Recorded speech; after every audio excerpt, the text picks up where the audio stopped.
Hello, welcome to my channel. ఈరోజు చూపించబోయే recipe పొట్లకాయ బజ్జీ. సింపుల్గా ఈజీగా ఎలా ప్రిపేర్ చేసుకోవచ్చో ఈ వీడియోలో చూద్దాం. ముందుగా బాండీ తీసుకొని బాండీలో ఆయిల్ హీట్ చేసుకోండి.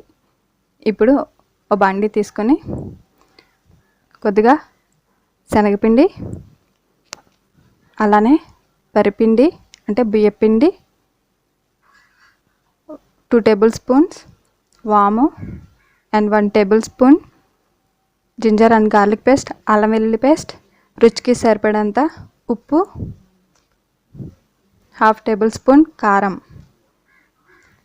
ఇలా వేసుకుని ఒకసారి కొద్దిగా వాటర్, బజ్జీ పిండిలాగా వాటర్ వేసుకుని ఇలా కలుపుకోవాలి. ఇప్పుడు కొద్దిగా వంట సోడా కలుపుకోవాలి. ఇలా పొట్లకాయని రౌండ్ షేప్లో కట్ చేసుకోవాలి.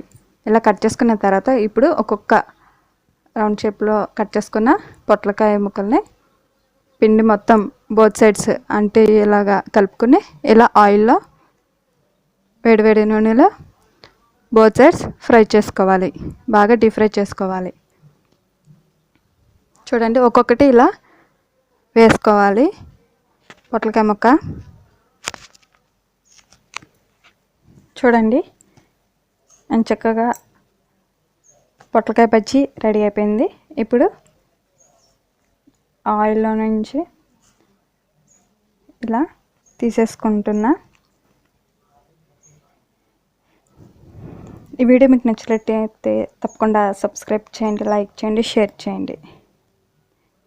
ఇలా ప్లేట్లో తీసుకొని సర్వ్ చేసుకోండి. వేడివేడి పొట్లకాయ బజ్జీ ఇస్ రెడీ.